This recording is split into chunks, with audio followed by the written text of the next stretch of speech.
Episode 17. Chronicles of Curious Conduct. The Scriptwriter and the Historical Reenactors Group. It began, as these things often do, with a misleading flyer. Free public lecture, Napoleonic battle formations, light refreshments provided. The scriptwriter, enticed by the prospect of orderly tactics and perhaps a custard cream, decided to attend. Robin and Colin were busy trying to construct a trebuchet out of a broom handle and an ironing board, purely for historical research, they insisted, and she welcomed the excuse to avoid it. She arrived precisely at 7 p.m, notebook in hand, intellectually braced. She left at 8:43 p.m. in a bonnet, clutching a half-eaten oatcake, emotionally shattered. The hall was already full when she arrived. There were tents indoors, actual tents. One gentleman was attempting to churn butter next to the cloakroom. Another had fashioned functioning stocks out of reclaimed IKEA. Upon entering, she was greeted by a woman in a shawl who whispered, "We thank you for your service. You'll be mourning in the left aisle." Before she could protest, a bonnet was fastened to her head and she was ushered to a bench marked "Widows of Waterloo." A man with an accordion played something vaguely tragic. The scriptwriter began to suspect this was not, in fact, a lecture. At 7:08, a bugle sounded. A man in a cravat burst through the double doors and shouted, "We've lost the flank!" A cheer went up from the French side. Tablecloths dyed blue, and several people in riding boots performed a slow-motion charge across the linoleum. A woman next to her began weeping convincingly. The scriptwriter offered her a tissue. The woman took it and wailed, "He died in my arms, surrounded by cavalry and Battenberg." One of them asked if she had a spare wheelbarrow and half a chicken. It was unclear whether this was for weaponry, tomorrow's lunch, or both. At 7:18 p.m, a message from Robin arrived. "Collins tried to mount the longbow. He says it's spiritual exercise. Should I intervene?" Scriptwriter replied with, "Is he wearing his foam crown again?"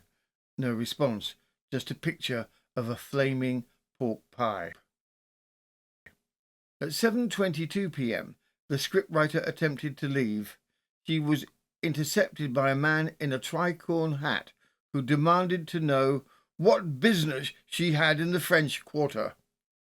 She said she had a bus to catch. He narrowed his eyes and said, "That's exactly what a spy would say." At 7:40 p.m, she was made to stand in a circle and sing a mournful ballad about potatoes.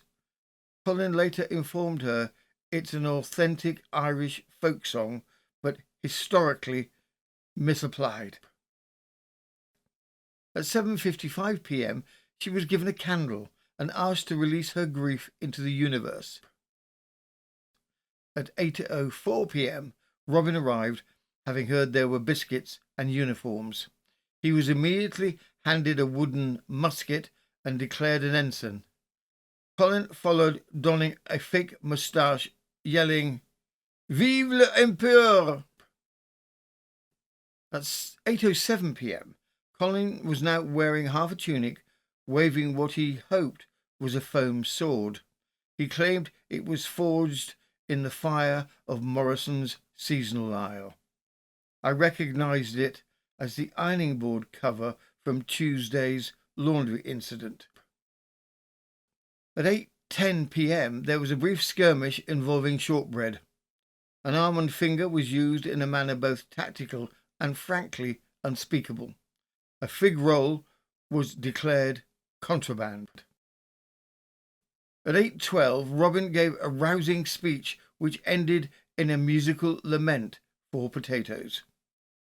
He rhymed mashed with rehashed in a way that can only be described as brave.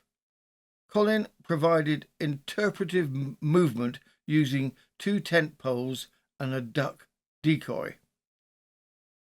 At 8:15 p.m, the scriptwriter sat motionless in her chair while Robin duelled with a retired dentist over a disagreement about epaulets. Someone began reciting Byron. At 8:32 p.m, she was offered a permanent role as the widow Bellamy. At 8:33 p.m, she declined, with a look that made the accordion player drop his instrument. At 8:42, she escaped via the fire exit. She has since described the experience as emotionally immersive, historically dubious, and excessively bonneted. Colin tried to rejoin the next week, but was expelled for bringing a foam sword. Robin has started writing shanties. The bonnet has been repurposed as a tea cosy. If ever you have mourned a fictional cavalryman while clutching an oatcake, you may be entitled to compensation, or at least a biscuit. More Chronicles, some equally bonneted, others slightly less oat-based, await over at our official headquarters. There you'll find our full PDF archive, lovingly typeset and questionably indexed, where chaos is always well dressed and frequently footnoted.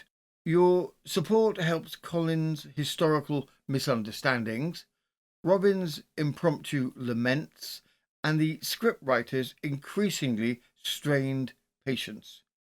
Do stop by. We've saved you a fig roll, pending inventory.